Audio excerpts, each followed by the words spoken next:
If someone knocks on your door, don't look through the peephole. I know it sounds paranoid. I know it's instinct, muscle memory. Someone knocks, you check. It's normal. It used to be normal for me too, until I learned it wasn't. I've always hated being contacted out of the blue. A random number calls me, I won't pick up. If it's important, they'll leave a message. Ever had a coworker message you on Teams without any prior warning? Took me a while to get used to that. But the worst, the absolute worst, is someone knocking on my door unannounced. It started back in university. I was living in a tiny apartment, just me and a lot of bad habits. I'd be smoking, or maybe just too busy to clean, and then, knock knock. The sound would hit me like a punch to the chest. My whole body would go stiff. I'd tiptoe over, careful not to make a sound, and peek through the peephole. Most of the time, I didn't open the door, just pretended I wasn't home. Was it introversion? Paranoia? I don't know. But it stuck. 15 years later, in a dozen different apartments, I still did it. When someone knocked, I tiptoed to the door, checked, and if I didn't feel like it, I wouldn't open up. Maybe some unresolved anxiety. It worked. I didn't have to deal with unexpected visitors, and if it was important, they'd find another way to reach me. I thought it was fine until 2 weeks ago. It was a Friday night, a long week at work. For the first time in a while, I let myself relax. I smoked a little, played video games with some friends. The night was mine. I had my headphones on, fully immersed when I felt it. A sound like a knock just on the edge of my awareness. I pulled my headphones off, my heart skipping. I held my breath, listened. Nothing. It must have been my upstairs neighbors. They have a kid who's probably staying up late. I shrugged it off, put my headphones back on. Mistake. The night went on, but that sound kept coming. Knock, knock. Just faint, rhythmic tapping, like something waiting. I ignored it at first.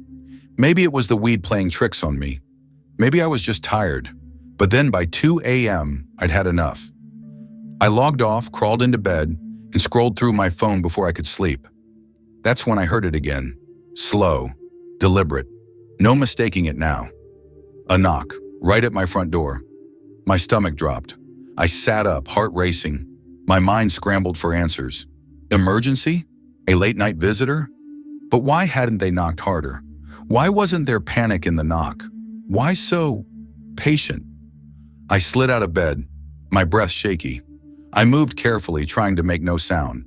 I grabbed my phone, using its flashlight to guide my steps, but I turned it off before reaching the door. I didn't want them to know I was awake. I crept forward, pressing my eye to the peephole. The cold rush of dread flooded my veins. There was someone standing there. Their back was to me. The hallway was a dead end. It's not like they were facing another door. Nothing, just starting at a well. Tall, broad, dressed in black. The sound of their breathing, deep, slow, heavy, echoed through the silence. My skin crawled. My mouth went dry. Every instinct in me screamed at me to move, to do something. But I couldn't. I just stood there, frozen, watching through the peephole. And then it twitched. Not a step, not a turn, but a violent shudder, like something inside it was broken. A glitch. The body was unhinged for just a second. It did that a few more times. It seemed to jerk backward, though it didn't turn. It wasn't a normal retreat. It was moving backwards, but not towards me. It was almost mechanical. I kept looking through the peephole. The hallway was empty, and it stayed empty. I barely slept that night. Every little noise made me flinch. Every shadow felt wrong. The knocking, though, it didn't stop. Every night at exactly 2:30 a.m., it came. Slow, methodical, unhurried, and I couldn't stop myself. I crept to the door, heart pounding, and peered through the peephole. It was always there, always in the same spot, always facing the wall. The second I saw it, my stomach would twist with dread, like ice spreading through my veins. But still, I'd check. I had to. Maybe I thought if I didn't, it would get worse. My bad habit had the best of me, and I truly couldn't ignore it. I know what some of you are thinking. Why didn't I call the police or go stay somewhere else? Well, I had nowhere else to stay, and what was I going to tell the police? Some guy knocks on my door and I don't answer, and then he leaves me alone? This was definitely creepy, but it was probably some stupid prank that's gone too far. Last night, though, something changed. The knocking started like usual, the rhythmic tap, tap, tap against the door. But I was already in bed. I hadn't fallen asleep yet. I sighed and rolled over, ready to check it as I always did. But this time, when I looked through the peephole, there was nothing. Nothing at all. No one stood in the hallway. No tall, broad figure, just empty space. I was already pulling away from the door when I heard it again.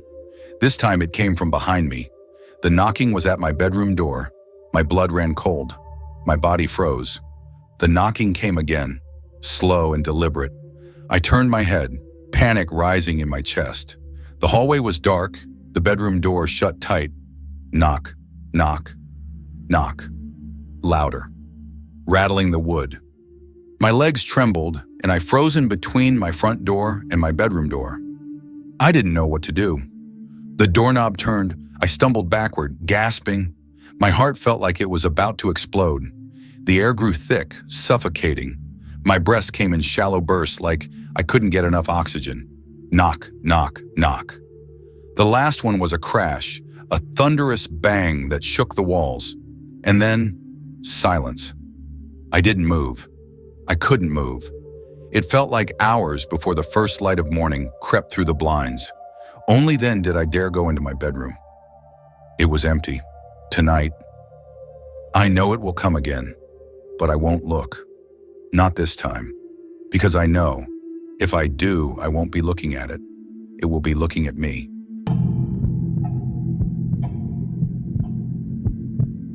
We shouldn't pray for miracles. The cry resounded throughout the dusty, sweaty crowd of people pushing in on me from all sides. I could feel the hot breath parting the back of my hair, see the whites of the eyes of the man rocking back and forth next to me. We all sat in newfound stunned silence as the child took two, shaking steps, his wheelchair discarded behind him like an unwanted plaything. The tent pitched and billowed against the dry summer wind, creating a low rumbling, as if the heavenly host had begun a drum roll of anticipation. The boy walked into the outstretched arms of the Reverend, who scooped him up and held him aloft, a testament for the gathered crowd in this revival. I felt that familiar warm tingle in the pit of my stomach. I had been raised Catholic, and I used to even consider myself devout. But the world has a way of beating hope in the greater good out of a person. But prison is specifically engineered to do it with maximum efficiency. I rubbed my shaved head, wiping a glistening layer of sweat on my jeans, trying to stifle the hint of religious fervor that had reared its head again. But looking when the smiling boy pushed his wheelchair, the tool that had been his own little prison, I couldn't help but wonder if there was a God. Rationally, I knew he could be a plant, a paid actor, just playing a role. But the possibility of healing, reconciliation, and a fresh start is far sweeter than any narcotic the world can offer. I know that from experience. So dragging my feet, I joined the line of petitioners waiting for their miracle. The usher directing the liquid flow of human bodies looked at me with undisguised disdain, but waved me through regardless. "If you believe that it is God's will," the Reverend cried, spittle flying onto the nearest audience members, "you shall receive a true blessing tonight." The next in line, a young couple came forward as the ushers led them by the hand. I could not hear what words they exchanged to the minister as he leaned towards them, but I could tears falling from the young woman's face. The lights began to surge, the music growing in intensity, as the preacher stood up and gazed around the room. "This man before me has asked for prayer to increase his faith. Now what can be more fitting for a night like this?" The audience hung on the preacher's every word as they stretched out their hands. Intense silence filled the multitude as the minister slowly touched the shaking man's forehead. Then, with an explosion of activity, the young penitent began to shake violently. His whole body was rocking back and forth like we were being tossed on a stormy sea, until his knees buckled and he fell to the dusty floor, limbs flailing. The crowd gasped audibly as the young woman he had arrived with was crying helplessly as his seizure worsened. Despite the distance and the mass of bodies obscuring my sight, I could see murky foam pouring from his mouth, and hear the choked gurgle escape his throat. "There's no need to panic now," the preacher began again, his bravado returning. "Christ gave us the ministry of deliverance for a reason, didn't he?" The noise of the crowd quickly turned from concern to a deafening roar of approval at the words, and outstretched hands directed prayer towards the quivering, prostrate figure. My perception became fuzzy, the fervor of the massive horde overwhelming my senses as they began to recite some portion of the Psalms over the sick man and the now silent woman. I was paralyzed, deciding between my options. Selfishly, I wanted to turn around now and pretend nothing happened in the large sprung tent I had stopped in on a whim. Walk back out into the park and go back to my mundane, everyday life. But I knew rationally that this was wrong. This man was clearly having a medical emergency, while hundreds of people prayed over him and did nothing more. My decision was made when I saw that the frothy spittle had started to fleck with blood. I began to cut my way through the crowd, weaving in between the throng of outstretched arms. I retrieved my cell phone and began to dial 911, but the operator's words were completely drowned out by the exuberant chanting, singing, and glossolalia filling the enclosed space. "We're in the Mountain View Park," I managed to yell into the receiver end of my phone. "Just send an ambulance. Maybe the cops too. I think he's having a seizure." With help hopefully on the way, I began to push forward even more, but it felt as if I was wading into waist-deep water as the shoulders, legs, and torsos pressed in from all sides. Fortunately, everyone on the makeshift stage was too enraptured by the performance to notice my arrival. I walked up to the bald, beet-red pastor and grabbed him by the sleeves of his poorly fitted suit, shaking him roughly from his reverie. His eyes shot open and flashed briefly with a rage so venomous I took a half-step back.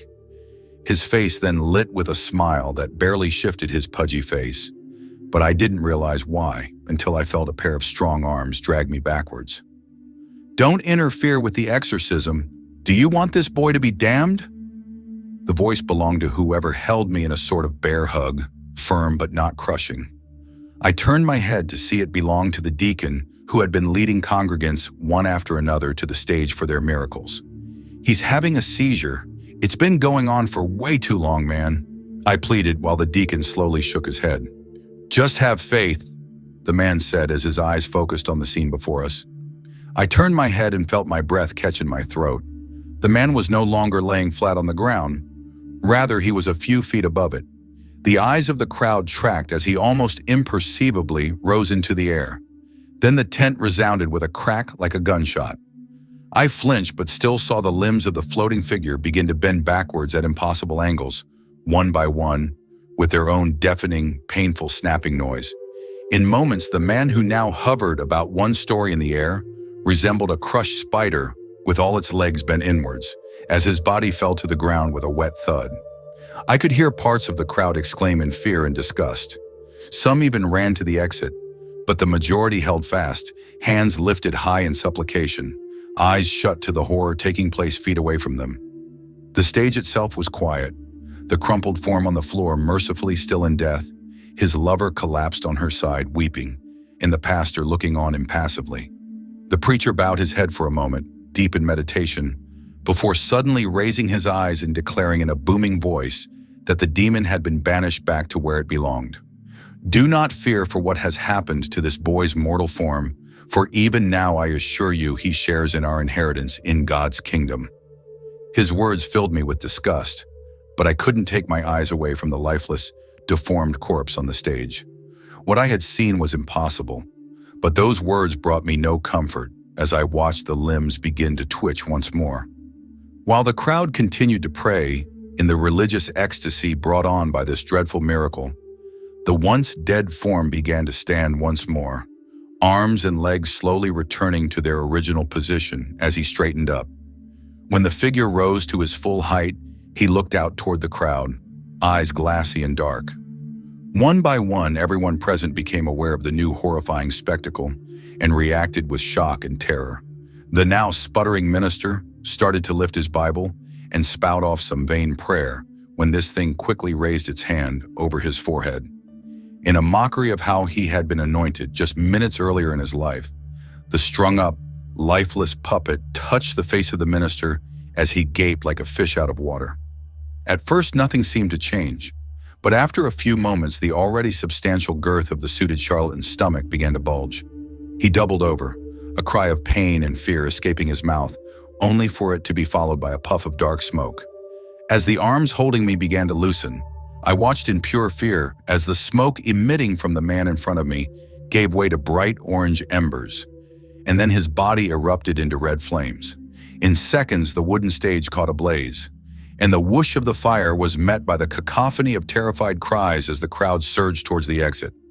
Finally wriggling free of my now slack-jawed captor, I began to follow the fleeing congregation, feeling my feet sinking into the soft flesh of those unfortunate enough to be caught by the stampede. The immense pressure of bodies tore through the thin walls of the tent as thick, dark smoke began to fill the enclosed space. I felt I was about to be choked by the weight of bodies crushing on me from all directions, combined with the copious amount of smoke I had already inhaled.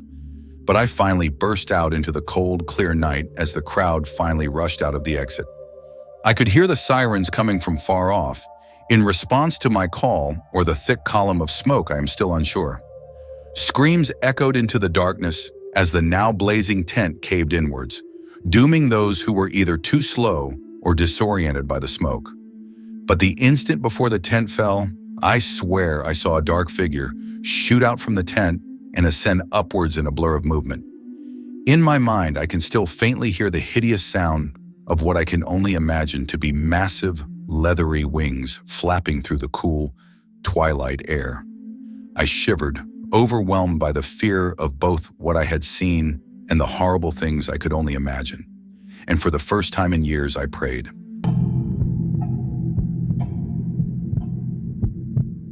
My son's eating disorder is getting out of hand.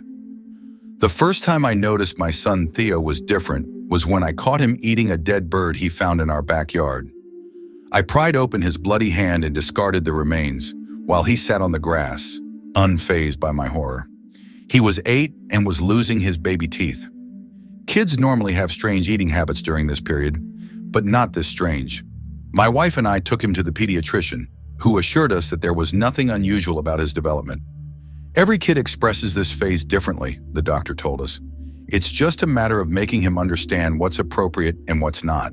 He'll learn. Well, he didn't, despite our constant reminders of what was food and what wasn't.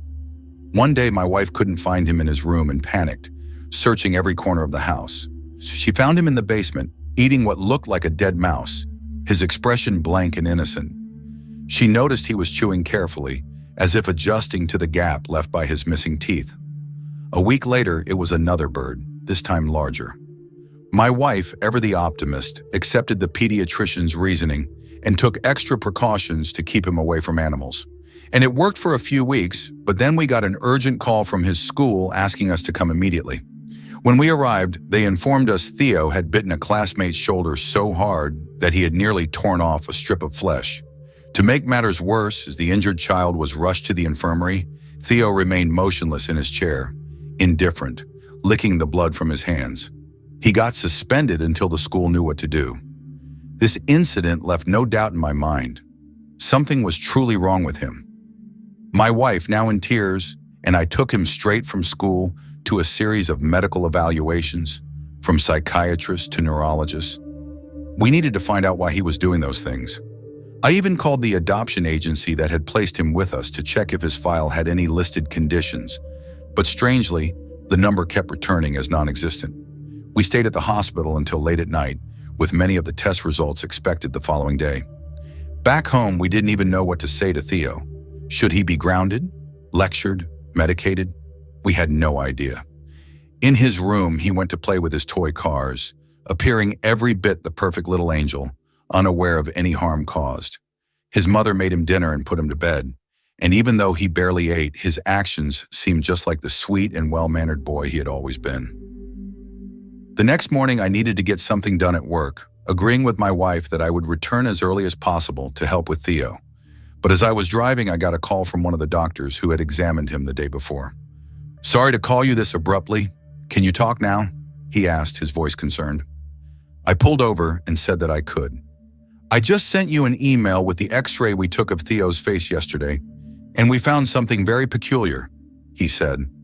On speakerphone, I opened the file on my phone and scrolled through a few images, not quite understanding what I was seeing. Look at the second image, he instructed, revealing an X-ray of my son's teeth. He explained most of them were embedded deep in his gums, unseen from the outside. Normal for a child losing baby teeth, except they were far longer than they should be. His developing canines in particular were unusually large, extending high into his upper jaw, resembling something predatory, something inhuman. You should bring him here now, the doctor warned. I've gathered several specialists to understand what this is. We've never seen anything like it. I told him I would go right now and rush back home, calling my wife repeatedly, but she never picked up. I burst back through the front door to see a scene I would like to one day be able to erase from my memory. Her body was laid on the living room floor, white as snow. Theo was crouched beside her, his mouth smeared with red. He had bitten into her neck, tearing away a chunk, and was chewing it with the same innocent delight of a child enjoying a crisp apple.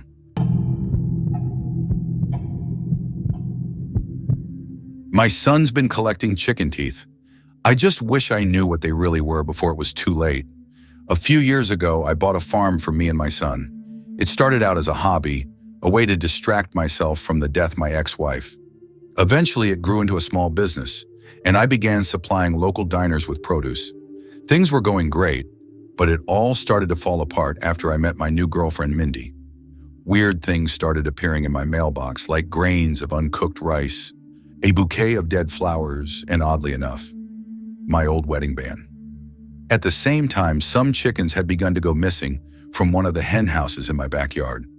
I assumed it was the work of coyotes or wolves, and I set up motion detector lights and cameras to catch them in the act, but none of them ever worked. After trying out my fifth set, I gave up on them entirely. My son Sean had just reached the age where he began losing baby teeth, and after receiving his first dollar from the tooth fairy, he became obsessed with the idea of cash for teeth. I caught him stuffing little black pebbles under his pillow one night, and when I asked him what he was doing, he told me he had put chicken teeth under there to trick the tooth fairy. I laughed and tried to explain to him that chickens didn't have teeth, but he was adamant they did because he found them in the hen house. I decided to humor him, and after dinner that night, we armed ourselves with flashlights and headed out the kitchen's back door to the farm so Sean could search for some of his elusive hen veneers. As we passed the barn, something felt off. The pigs were awake and had wandered to a corner of their pen to stare at the hen house. I heard them softly snorting in quick succession, like they were hyperventilating or something. Sean didn't seem to notice, or maybe he just didn't care. He skipped along singing some impromptu song about chicken teeth. As I walked away from the pigs, I began to hear something else, like wet smacking and crunching sounds coming from the hen house. I knew it had to be whatever was killing my chickens and quickly scooped Sean up and ran back to the house to drop him off and get my gun. I raced back to the hen house, rifle ready in my hands, but I couldn't hear the munching anymore. Instead, I found a message written in hen's blood on the floor of the coop that read, "Till death do us part." Just as I finished reading it, I heard a scream from the house. Sean, I thought, and began running back to the house. I tried the back door, but it was locked. I heard another scream and I kicked the knob until it gave way. The first thing I saw were more messages written in chicken blood on the floor, walls, and countertops. Cheater, liar, adulterer. I didn't have time to read them all as I barreled towards Sean's room. I burst through the door and saw poor Sean in the corner of his bed, his sheets pulled up to his eyes. "Sean, are you okay?" I said. He didn't respond, but it looked like he was staring at something behind me. I slowly began to turn around and found myself face to face with the rotting corpse of my ex-wife. She shrieked and pounced on me. I was so shocked I lost my balance and found myself on my back with the corpse of my ex trying to bite and claw at my face. Still clutching my rifle, I pushed the length of it into her chest to keep her snapping maw away from me. My hands were getting sweaty and I was losing the grip on my gun. I looked up and saw a centipede crawl out from one of her nostrils and slip under her left eye. All of a sudden, she stopped biting and her head began to violently shake around like a cocktail mixer. She opened her mouth and a sea of bugs and insects flooded out, covering my face. I rolled over, dropping my rifle to wipe bugs off my face and out of my mouth when my wife bit down on my arm, hard. I heard bones snap and I went blind with pain as my arm wilted in my dead wife's jaws. I screamed and swiftly tore my limp arm out of her mouth, taking several of her little rotting teeth with it. I began scooting backward and blindly reaching for my gun, and by luck I found it. I put the stock to my shoulder, rested the barrel on my shattered arm, and fired into her face, sending her nose somewhere into the depths of her skull. The thing sputtered on the floor while viscous and bugs oozed out of its new face hole. I ran over to the bed, grabbed Sean with my good arm, and sped outside the house. My ex-wife's wails followed us all the way out to my truck, and were only muted by the radio blaring to life. We raced down the road and were about halfway to the police station when my heart sank. Mindy was supposed to come over sometime after dinner. With only one good arm, I had Sean use my cell phone to call Mindy, but it went to voicemail every time. I turned the car around and put my foot to the floor until we were about a block away from the house. I could see Mindy's car in the driveway, and I skidded my truck onto the front lawn, locked Sean in, and I ran inside. The house was dead quiet. So quiet, my own breathing was deafening, and every squeaky floorboard felt like an atom bomb going off. I checked every room in the house until all I was left with was my bedroom. I put a hand on the knob and slowly cracked the door just an inch or so and was greeted with the most rancid odor I had ever smelled in my entire life. I took a deep breath in and held it as I opened the door, then immediately exhaled into a coughing fit as I fought the urge to vomit. On the bed was Mindy. Her stomach was hollowed out like somebody had taken a giant ice cream scoop to her abdomen. I couldn't believe my eyes, and I think I went into shock because I couldn't explain to you just why I began walking over to her. The tips of her ribs gleamed in the moonlight creeping in from the window. It shone over the black, empty cavity, making her bones look like teeth in the cavernous maw of a beast. I was now standing beside Mindy and could see that something was carved into her forehead. Gutless bitch. I knew the words were meant for me. The etching was so deep, I could see the white of her skull. I stumbled back, slipping on a piece of intestine that had been carelessly discarded, and rushed back outside to see Sean. I hopped back into the truck, and it dawned on me that in the whirlwind of chaos that had just unfolded, I hadn't even called the police yet. Almost worse, I didn't know what the fuck to tell them. Me and Sean have since moved, and I ended up telling the cops a deranged woman had broken in and chased us out before butchering my girlfriend when she got home. It was all true. They said my story checked out, but they never found who killed her. Rather, they never found my wife. We've traded the farm life for a nice, safe apartment with very few hiding spots and have been living modestly. But the reason I've decided to share all this is because this morning, Sean ran up to me, hands cupped. "Look, Dad," he said before uncupping his hands to reveal small, dark, rotten-looking pebbles. "I found chicken teeth under my bed this morning."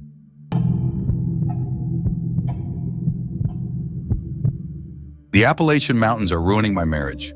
This all started because my husband, Nathan, and I decided to take a trip for our wedding anniversary. As of a few weeks ago, we've officially been married a year. We've been together for 7, and it's been the best years of my life.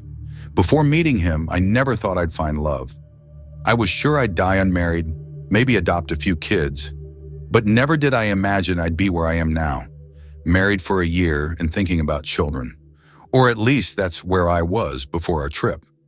A few months before our anniversary, I suggested we take a weekend trip, just the two of us.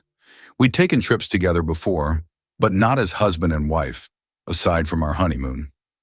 Nathan loved the idea, and both of us were really excited about it. Since we've gotten married, our relationship has only continued to blossom and grow, and I fall more in love with him every day. He's always patient, understanding, kind, and all of the things I've always wanted in a life partner. Like I said, we were planning to start trying to grow our family soon, so taking a trip now, while we could just bask in each other, seemed like a good idea. Neither of us had a huge preference for where to go. We're from a decently large city in a state that's otherwise insignificant, and trying to find nice vacation spots not too far from here can be difficult. We also wanted to go to a place we'd never been to before, which only made it more of a challenge. 5 or 6 different states were thrown around before my husband finally threw out the Appalachian Mountains. Truly, I think he brought up the idea more for me than for himself. I'm a fan of things that are known to have an element of creepiness to them, hence being a fan of No Sleep. And I've mentioned the stories about what could be lurking out in the Appalachian Mountains to him before. I quickly grew excited at the idea of being in an unknown, unusual place together. We decided to go to West Virginia since it was the closest state to us that Appalachia runs through. I'll start looking up places to stay at, I suggested, already typing away on my phone. Nathan paused. Oh, I was thinking maybe we could camp out.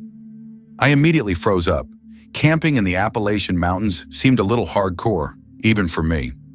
My husband, on the other hand, loves camping and has been begging me to try it ever since we started dating. I've never camped before because it doesn't sound like my idea of fun. I like the outdoors enough, but I tend to hate what comes with it.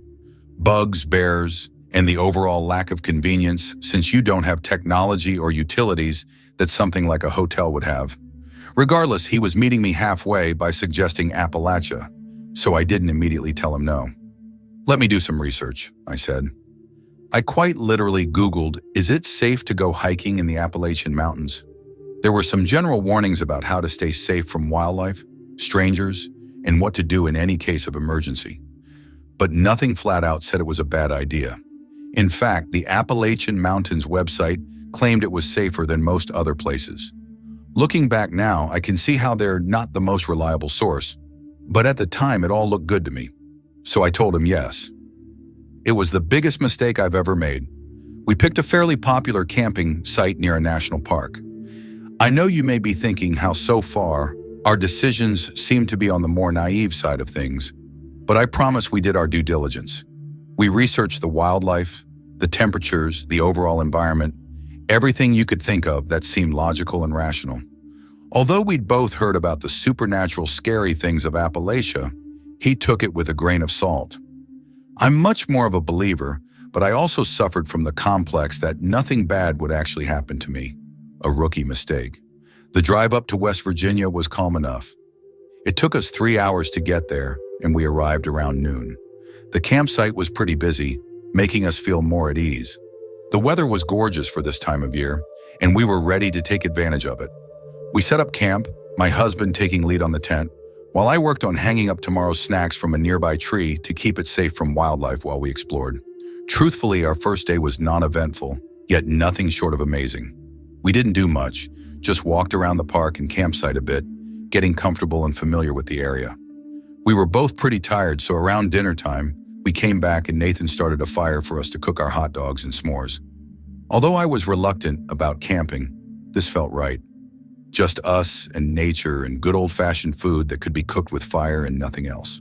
I'm a teacher, so the stress of my job gets to me easily, and this was the perfect way to de-stress. Nathan works construction, so his job isn't easy either, and he was enjoying this even more than I was.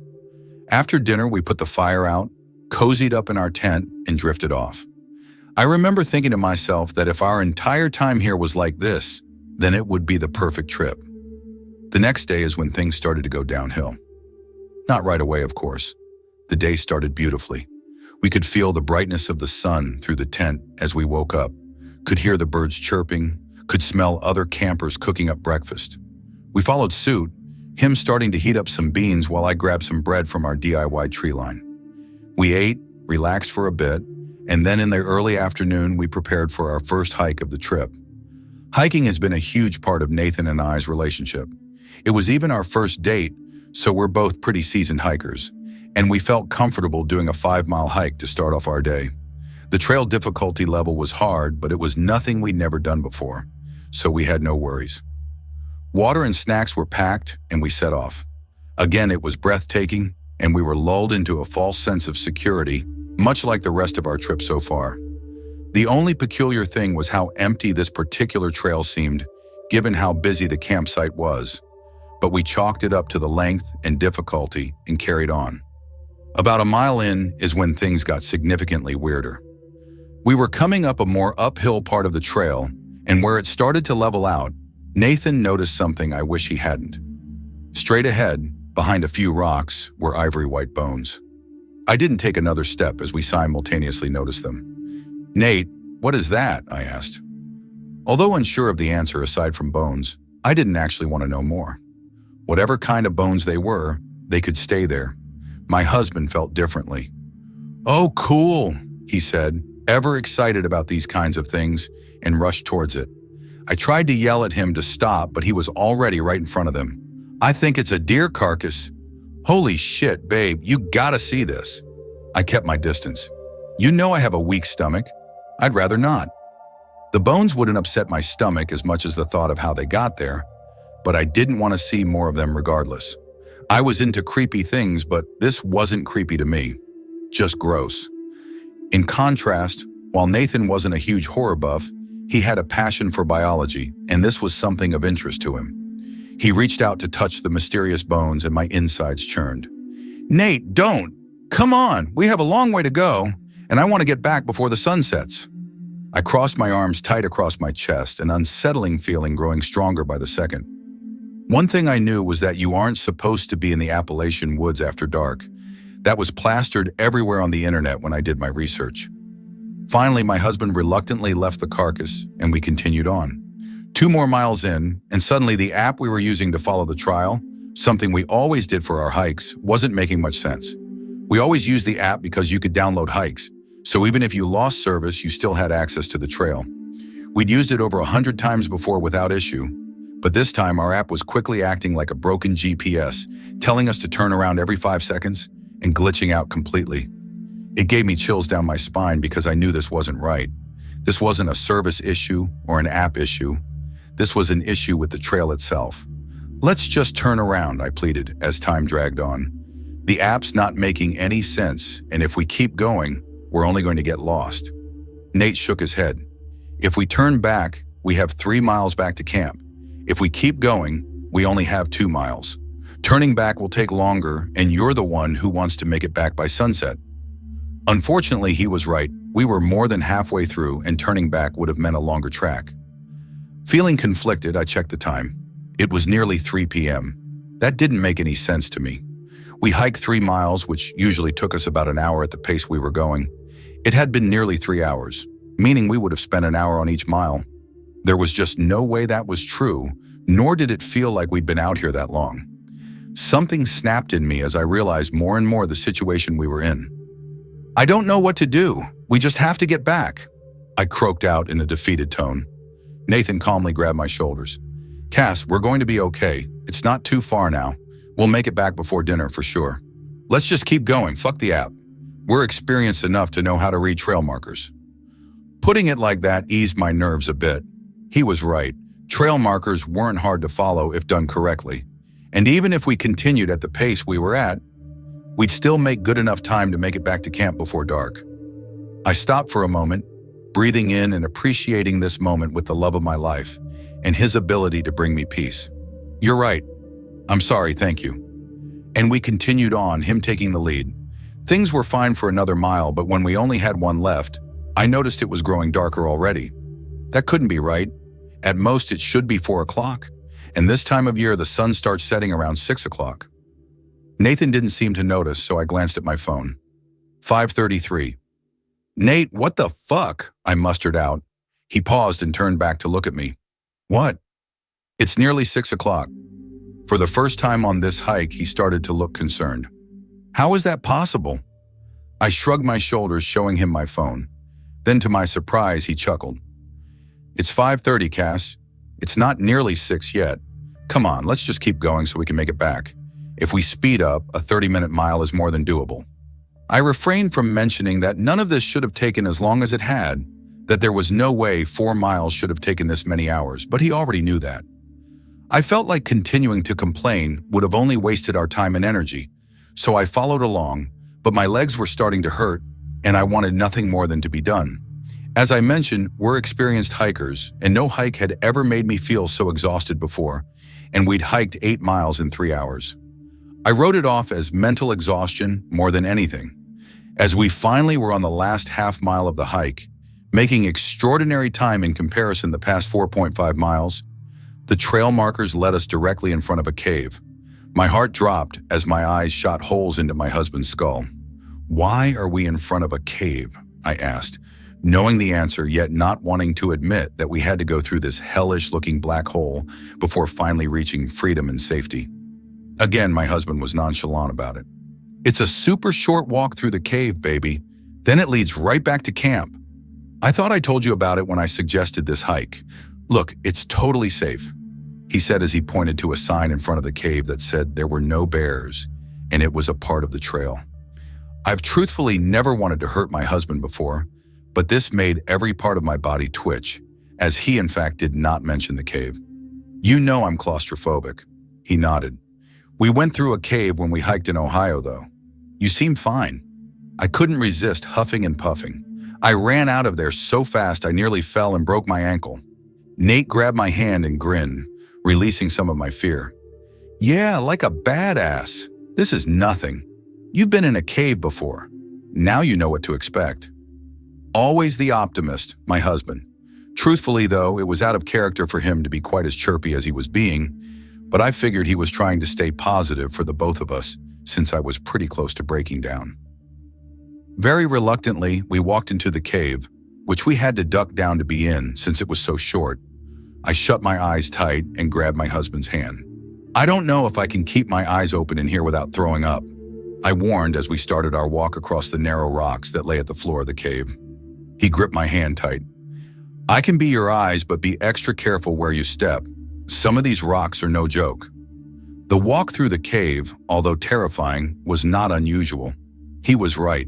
It was a short amount of time before he nudged me to let me know he could see the exit and that we were almost finished with this excruciating exercise that was supposed to be relaxing. I opened my eyes to see the exit and to see the sun quickly setting as well, making me pick up my pace. He followed suit, feet crunching loudly against the rocks. Your shoes are loud, I complained as we moved ahead. He looked over at me, confused. I thought that was you. Great. That isn't a creepy thing to hear in a cave as the sun sets. I didn't bother thinking too hard about it, moving closer to the exit. My husband didn't share that sentiment, turning his head to look behind him. Holy shit, there's a deer in here. Goosebumps raised up on my arms and legs, despite the fact that I was sweating, and I reached over to grab his hand without looking behind me. We've seen deer, Nate. It's nothing too interesting. Let's go. But the things I saw on TikTok made me think maybe there was no deer behind us. I only saw one person say they saw what they called a non-deer in the Appalachian forest, charging right for them, but one was enough to make me want to shit my pants. I didn't know much about deer, but I didn't think a rocky, dark cave seemed like their ideal habitat. I don't know what kind of deer this is, but it doesn't look like the ones we see back home. Nate went on, and I could tell by the way his voice echoed off the cave walls that his head was still turned to face the creature as I pulled him along. Nate, stop, I warned, not feeling like I could say much else until we got the hell out of here. But just as I said that, I heard the loud hooves on the rock increase their pace, and it no longer sounded like something I could write off as Nate's loud hiking shoes. Run, I said to my husband with urgency, not letting go of him as the sound behind us picked up. I'm not sure if I dragged Nathan across those rocks or if his feet carried themselves, but it didn't matter. We had to get out of here, and not just the cave, the forest. We had to get back to camp. Cass? I heard his confusion, but I couldn't stop. We couldn't stop. It was right behind us, moving fast. The sound hadn't let up. I finally reached the exit of the cave, but didn't let my feet slow down, or Nate's as I continued pulling him, grabbing him tighter than ever before. Cass, he exclaimed again. There was no time to answer him. Once out of the cave, I couldn't hear the footsteps coming from behind us anymore, but that didn't mean they weren't there. I didn't look back once, all the way up until we reached our tent. Once we got there, I finally let my head whip back towards him. I'd never seen the look on Nate's face that I was seeing now. He was gasping for air, a sound I hadn't been able to notice before we stopped running, and thankfully the deer or non-deer or whatever the hell was not behind him. I checked my phone to see it was past 6 now, and the sun had almost fully set. What the fuck just happened? He asked through gasps. My husband is a fit man, and the small run we just did would not have winded him so easily, but I thought he may pass out for a second, so I pulled him onto the ground to sit. I don't know. I don't want to know, but it wasn't a deer. Looking at me, eyes clouded with fear, he asked me if I saw it. I shook my head, knowing he did, and asked what he saw. It was the biggest deer I've ever seen in my entire life. If we weren't in West Virginia, I would have thought it was a moose. It wasn't a deer, I reminded him. I think it was sick. Something looked off about it. That's because it wasn't a deer. He didn't believe in this stuff like I did, so he looked at me like I was crazy. What was it then? I don't know, Nate, but you're really gonna sit here and tell me that was a deer chasing us down for half a mile? My husband didn't reply, still working on catching his breath. We both sat in silence for a while, processing everything. I didn't even want to be here anymore. What happened was enough for me to be ready to go home, but I knew the feeling wasn't mutual. After a while, I got off the ground and walked towards our tent. I'm going to bed. I'm not hungry for dinner. I didn't wait for a reply as I walked into our tent, zipped it up, and changed into my pajamas. Half of me thought Nate may at least try to come after me, but the other half thought he was probably too starving to do anything other than eat. I felt so sick to my stomach that any food that went down would surely come right back up, and I had an aching headache that only sleep could cure. So I unzipped my sleeping bag and tried to push all the horrible thoughts out so we could finally get to the security that was daylight. It worked for a few hours. I don't know what time it was when I woke up, but I assume it was late. Nate was next to me, snoring softly. I could hear the sound of rain outside the tent, but even worse, I could feel it ever so slightly dripping on my arm. I looked up and there was a small gash in our tent, like someone had taken a pocket knife and just barely scratched the top of our tent with it, enough to make a hole but not big enough to notice just by a quick glance. I sat up straight and watched the water pour in, and then looked down to see a puddle already pooling. I wondered how long the rain had been pouring for. Gently, I shook Nate awake. He was a heavy sleeper, but after a minute of shakes and whispers, he was finally gaining consciousness. Nate! Nate! It's raining through the tent. What? He was still groggy. There's a hole in the tent. Rain is getting through. He was still confused and half asleep as he looked up to see the hole, nearly right above where I was lying. That's weird, was all he said at first. Yeah, I know. There's a puddle in the tent too.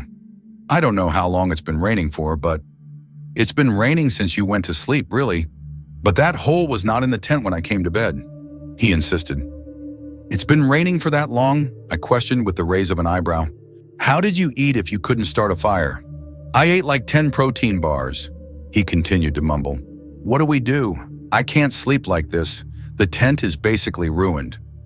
My husband seemed to contemplate this as he continued waking up. Let's go sleep in the car. In the morning, I can patch up the hole and clean out the water. I didn't like that answer at all, but I knew I wouldn't like any option right now. The last thing I wanted was to step out of this tent in the pitch black while it rained on us. I don't think there would be any more vulnerable feeling than that. What if we just went back to sleep and left in the morning? I don't want to go out there right now. My very rational husband looked at me with bug eyes. Are you crazy? We'll get sick sleeping in cold rain. I felt tears welling up in my eyes. I can't do this, Nate. I'm scared. There's nothing to be scared of, Cassie. We're okay. We just need to get to the car and go back to sleep. Just then, a loud scream sounded from the woods behind us. It was blood-curdling, and it sounded like nothing I'd ever heard before. It didn't sound like a man or a woman, like a kid or an adult, or like anything I could possibly pinpoint. Just a scream, out in the vacant woods, yet still reaching us too close for my liking. I curled my body up. Nathan, we are not okay. I'm not going out there. The scream even shook him up a bit, and he pulled me into his arms. Okay, baby, I understand. Let's just stay up and try to avoid the rain. It should only be a few hours until daylight, and then we can get out of here. Relief washed over me that he finally seemed to understand the gravity of things, that we couldn't stay here, but we couldn't leave yet either. We sat there for about an hour, clinging to each other with damp skin as we piled up our sleeping bags to try and keep us from sitting in the rainwater that had trickled in. To make me feel better, Nathan talked about our wedding, how beautiful I looked in my dress, how magical our first dance was, how our wedding night was even better. He talked about how he hoped our first child was a girl, how he hoped she was as beautiful as I was, even though he knew she would be. He talked of all the things he knew made my heart flutter in the complete opposite way that this place did. trying to calm me down and take my mind off of all the strangeness here. It was working too. I felt serenity overtaking me as we moved on to the topic of baby names, something we talked about before, but only briefly when we started to hear the scratches. On the back of the tent, directly behind us, it sounded like somebody was taking 10 sharp knives and dragging them down the nylon material. We both froze, not daring to look behind us. At first, we didn't acknowledge it, just paused to make sure it didn't continue before resuming our conversation. But it wasn't even 5 minutes later that it happened again. "Okay, this is ridiculous," Nate said, unraveling himself from me and moving towards the front of our sanctuary. "What are you doing?" I asked in a panic. "Whatever the fuck is going on, I'm sick of it. Look at you, you're worried out of your mind. It's probably just an animal." I rolled my eyes and reached out to grab him. "Even if it is an animal, what are you going to do? If a bear is standing behind our tent right now, you're just going to go out there and ask it to go away? What are you thinking?" This seemed to drag him back to reality, and he sat back down beside me, but scooted us both away from the back of the tent where the loud scratches were coming from. We waited for a minute, but no scratches continued, so we kept talking. I like talking about our future. I always had, even months into our relationship, because he always talked about it with so much certainty. He knew we'd always be together, that we'd have 2 kids and a house with a picket fence and a golden retriever to match. He believed it so strongly that it made any doubts I ever had diminish very early on in our relationship, despite the fact that I was rather cynical when I met him. We moved on to what kind of house we'd get when we had enough to move from our dreaded apartment.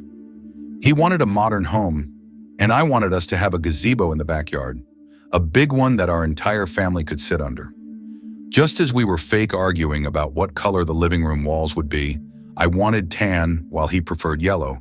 We heard the faintest whispers coming from either side of us. We quieted our own conversation to try and hear better, but at this point, neither of us were surprised at the persistence of whatever was out there. However, as the whispers grew louder, we became pretty confident it wasn't a bear.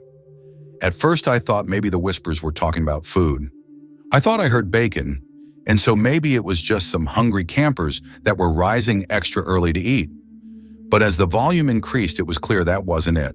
I was still struggling to make out what was being said, but as Nathan tightened his grip on me and I looked over to see him nearly in tears, I started to put it together. "Nathan!" That whisper was crystal clear, even over the rain, and sounded like it was right in our ears. My eyes widened as I realized what was happening. My mind flashed back to all the Reddit threads I looked over, all the videos I watched, and they all contained warnings about hearing your name in the mountains, about how you never react and you never respond. But my husband didn't know that because I truly hadn't thought it was something I'd have to tell him, because I never thought it was something we'd encounter. Before I could try to change the subject, do anything to get him not to acknowledge it, he shouted in a way I'd never heard. "Leave us the fuck alone!" He thrashed around a bit, pushing on the tent as if to signal that he meant business. But I knew he had made the worst possible decision. The whispers stopped, along with every other sound in the woods. It was too quiet now to the point of an eeriness that was almost worse than the whispers were. I shook my head feverishly at him, as if to tell him not to say another word. He didn't seem to understand. "It's okay, baby. This thing's not going to keep messing with us." I began to cry as he kept talking, quickly bringing one hand up to cover his mouth and forming a single finger with the other and putting it over my lips, urging him to be silent. As I did this, I wondered if it was too late. Everyone said not to acknowledge the name calling, but nobody ever said what would happen if you did. I tried to think on my feet, moving my hands to take both of his. "You know what, baby? I am tired. It's only an hour or 2 before daylight. Why don't we just take a nap? A little water won't hurt us," I urged, both of us crying at this point, although not heavily. He shook his head, but I only nodded mine, laying the both of us down. "Please," I whispered as I began playing with his hair and trying to get him to calm down. I truly don't know how, but after what felt like an eternity of sitting there with no more scary incidents, we both managed to doze off. I think we were so mentally exhausted at that point that there was nothing else to do. I'm not sure how long I slept for, but I know it was well past sunrise when I finally got up. Nathan wasn't next to me and the tent was freezing cold, water covering almost all of me. I quickly unzipped the tent and dashed out, hoping my husband was cooking us a much-needed breakfast before we got the hell out of there. But he wasn't. All of his stuff was still there, meaning he couldn't have gone far, so I started walking around and frantically calling his name. Just as I was about ready to call the police, he emerged from the woods, walking rather slowly. I ran up to him and embraced him. "What the fuck are you doing?" I was looking for other campers. I wanted to ask if they experienced what we did last night. I didn't even care how stupid that was in that moment because half of me thought he was gone forever, so I cherished the moment before turning to look at him. "Can we please leave?" I begged, pulling back from the hug but not letting go of him all the way. He smiled at me. I've never been more ready for a vacation to end in my life. We both laughed and packed up faster than we ever had before, throwing away the shitty broken tent and racing to the car. In that moment, I felt so much relief, so much love for my life and for my husband. So lucky to be back in our car and heading to our tiny box of an apartment. My husband offered to drive, so I slept almost the entire way home. I was so caught up in the joy and rush of getting out that I ignored a few things I really shouldn't have. It wasn't until we were back home and started to settle back in that these things started to register. First, it was that my husband's fingers were longer than I remembered, his ring hardly fitting anymore. I asked him about the ring, and he said he lost weight on our trip since he barely ate. That didn't make much sense to me, but I didn't press it. He also seemed weirdly taller. He was never a tall guy, although taller than me, but now he seemed at least 6 feet tall. I was too nervous to ask him about that, so I let it go. He was also acting a bit strange, not as calming and affectionate as normal, and was much shorter and dry when we had conversations. I jokingly brought up our talk about what color our living room walls would be, again saying that a tan color would be nice. This time he agreed with me. Maybe I could have chalked those things up to whatever and let it be. Maybe I could have let it go and moved on. But when he went back to work that Monday, his start time being a few hours earlier than mine, I decided to finish unpacking for him. Normally he was quick to unpack while I lingered, leaving my bag there a few days. But this time it was the opposite. I had never unpacked faster, wanting to get rid of any memory of our trip from hell. But he said he just didn't have the energy. I figured since I had some extra time that morning, I'd just help out and he'd have a pleasant surprise when he got off work. As I was pulling his clothes out, tucked between a t-shirt and pajama pants, was his notebook. He kept a notebook with him when we traveled, to jot down interesting things for when we didn't have our cell phones to commemorate, so I didn't think too much of it. However, I had this strong nagging feeling in me to look in it. Curiously, I picked it up and opened to the last page. "I don't have much time. I can hear them calling me again. It's getting louder. I swear I saw claws coming through the hole in the tent. Cassie, if you're reading this, I likely didn't make it back. I know you would tell me not to go out there, to leave it alone and go back to sleep, but I can't. They're coming for me. If I don't go check it out, I fear they'll come for you too. I don't know what it is, but I can feel it hunting me. It's angry. I love you so much. I want nothing more than to have our future together, just the way we planned it. But if I can't have one, there's no sense in dragging you down with me. I really hope I come back to you.